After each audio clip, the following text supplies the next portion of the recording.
So for this problem, we're looking at a surveyor who stands here and views the top of a building at an inclination of 31.7 degrees. He then backs up, and now his angle of elevation has changed to 25.1 degrees to see the top of the building. So we want to figure out how tall this building is. So we're going to name the height of the building H. And I'm going to arbitrarily state that this side is x, which makes this entire length x plus 46.2. Okay, so what does this mean? We're actually going to use tangent to figure this out. So I do know if I ignore this side of the triangle, then I can set up tangent as opposite over adjacent. So I've got the tangent of 31.7 equals opposite over adjacent. Okay, and I can multiply both sides by x, and that is going to tell me, I don't know where that 5 came from, that is going to tell me what the height of the building is, where I can also solve for the height of the building by looking at this larger triangle. So this larger triangle is going to be a tangent of opposite over adjacent, which means this addition problem here.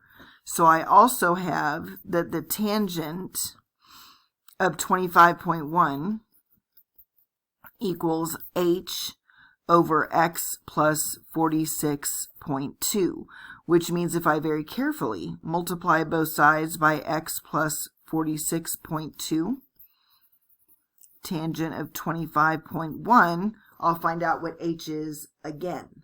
Okay, so be very careful when you're distributing here. So now that I know what h is here and I know what h is here, I can set those two equal to each other.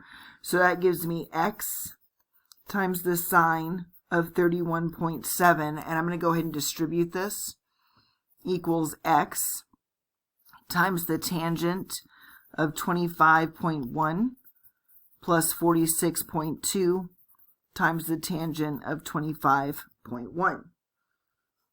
Okay, so I'm trying to get x by itself, and that's going to tell me what this part is. It's not going to tell me what the height is, it's going to tell me what this part is.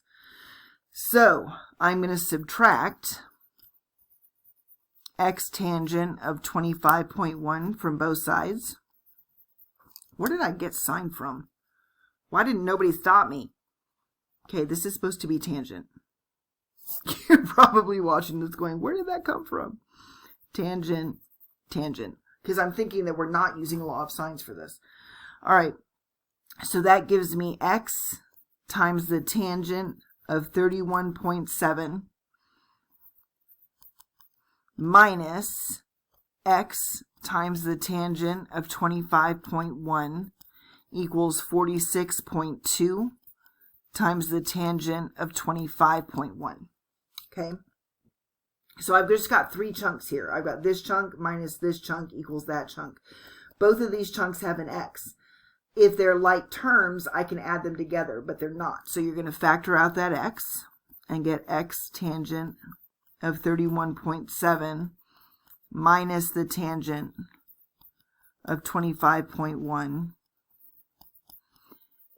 equals 46.2 times the tangent of 25.1. Okay, so now what are we going to do? We're going to divide both sides by tangent. 31.7 minus tangent 25.1.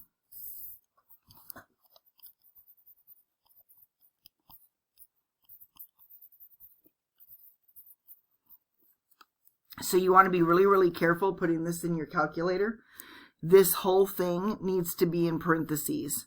Otherwise, it's going to do 46.2 times the tangent of 25.1 divided by the tangent of 31.7, and then subtract the tangent of 25.1.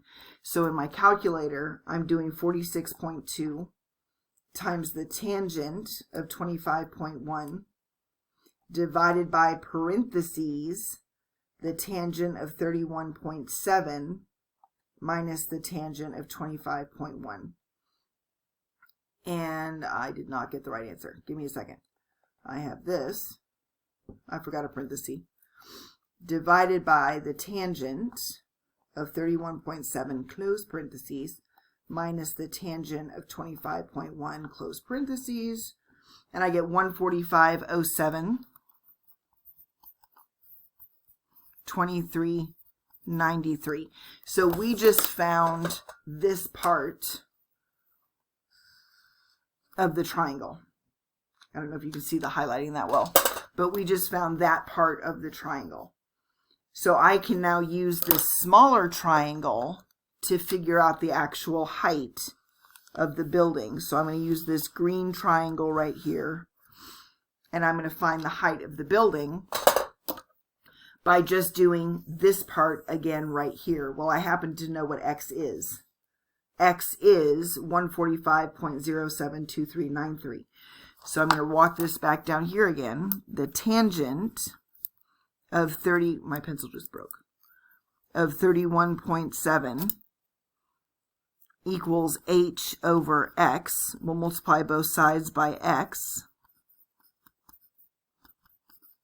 which gives me 145.072393 times the tangent, I don't know why I keep writing sine, times the tangent, hold on, I just lost my pencil,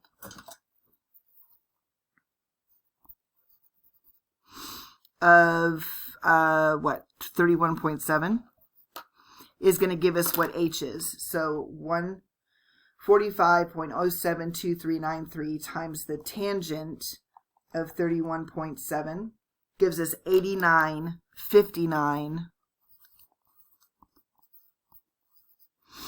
85.3606. And that is the height of that building. Okay, that is the height of the building. So let's go ahead and do a second one on this video. Hold on, I've lost control. Actually, I'm going to pause for a second. All right, so this time, this is my boat. Don't laugh at my boat. This is my boat, and there are two satellite dishes that are measuring the distance away from shore that this boat is. This satellite dish is set at 70 degrees. This satellite dish is set at 60 degrees. And so we also know that the two satellite dishes are 555 feet apart. I'm trying to find two things. I'm trying to find the distance that the boat is from satellite A. And I'm also trying to figure out how far away the boat is from the shore. So I'm trying to figure out the green thing as well. Okay, so I'm going to draw a second triangle that mimics what I just drew, but I'm going to fill in some more stuff into it. So I've got this, if I break this pencil one more time, I've got this triangle. Well, if this is 70, this is 90, this is 90, this must be 20, this must be 30, and this is 60. So I do know a completed ratio. I know that the sine of 50 over 555 will equal the sine of 60 across from how far the satellite is from the boat. Okay, so I've got sine 60 over A. So I'm going to cross multiply. I get A times the sine of 50 is 555 times the sine of 60. Divide both sides by sine 50, and we get that A is, let me grab my calculator,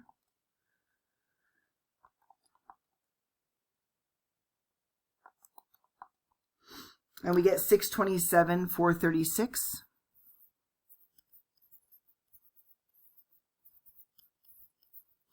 $31.05.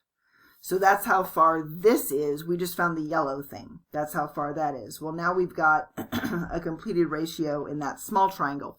So let's draw the small triangle by itself.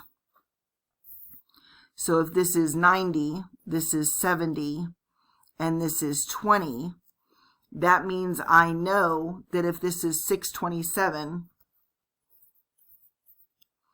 1.436, I know a completed ratio with the sine of 90.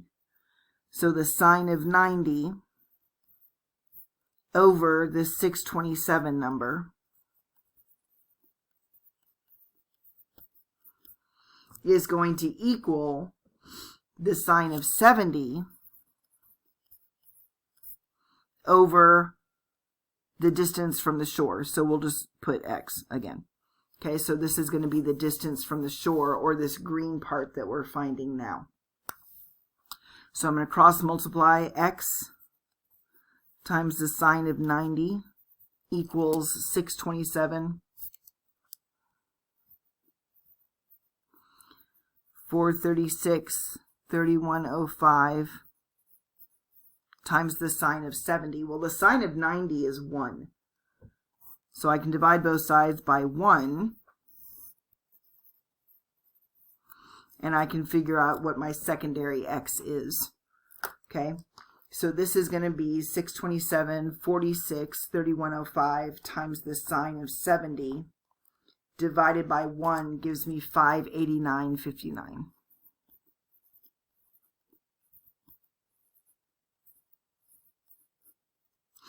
And that's how far the boat is away from the shore.